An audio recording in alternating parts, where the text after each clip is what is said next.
పొన్నగంటి గురించి ఇంకొంచెం వివరంగా చెప్తానండి. ఇదిగోండి, ఇప్పుడు ఫ్రెష్ అనమాట. ఇది ఇంతవరకు కట్ చేసుకొని మనం కూర చేసుకోవచ్చు అనమాట. దీనికి పోతుండదు చూడండి. ఇది లేతాకు. తర్వాత ఇక్కడ చూసారా పొన్నగంటి అంతా పీకేనండి. ఫ్లవర్ వచ్చేసింది చూసారా, ఎంత ఫ్లవర్. మనం ఒకప్పుడు తినింది ఇదే పొన్నగంటి అండి. ఇదిగోండి, ఇది చూసారు, ఇక్కడ పూతలేదు. ఇక్కడ వరకు కట్ చేసుకొని మనం కూర చేసుకోవచ్చు అనమాట. ఈ స్టేజ్లో మనం ఎంతో ఆకు వస్తుంది. ఇప్పుడు వస్తుందండి. ఇప్పుడు ఈ ఆకు చూసారా ముదిరింది.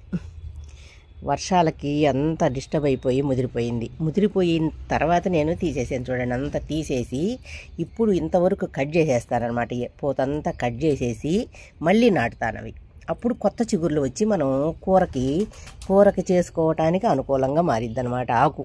ఈ పోతుంటే మనం వండుకోలేము, ముదిరిపోయింది చూడండి.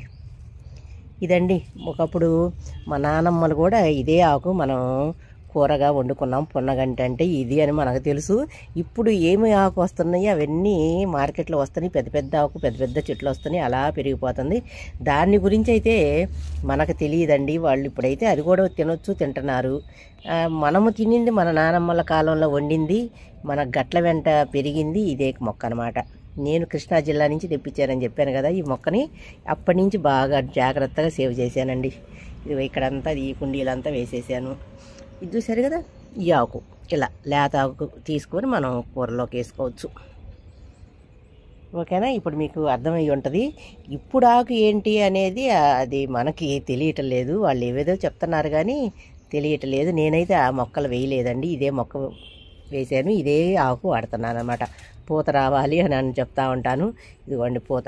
గుంటగలగరాకు సేమ్ పువ్వు ఉంటుంది. గుంటగలగరాకు చూపించి ఇది పొన్నగంటి అని అడుగుతున్నారు. కాదండి, గుంటగలగరాకుకి ఫ్లవరు పైకి కాడ వచ్చింది. అదొక్కటి గుర్తుపెట్టుకోండి. కాడ ఉంటుంది. దీనికి ఆనుకొని ఉంటుంది పువ్వు చూడండి. కాడ ఉండదు.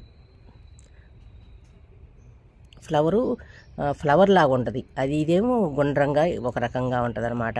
జస్ట్ పొగడ పూలు ఎలా ఉంటాయి రౌండ్గా అలా ఉంటుంది అనమాట, చిన్న రౌండ్గా. అదేమో పొడవుగా వచ్చి పువ్వు వచ్చింది, ఓపెన్ పువ్వులాగా వచ్చింది అనమాట గుంటగలగా. అదొక్కటి డిఫరెన్స్ తెలుసుకోవాలి. ఇది అంతా ఒక కుండీలో నాటేస్తానండి. ఓకేనా? Thank you.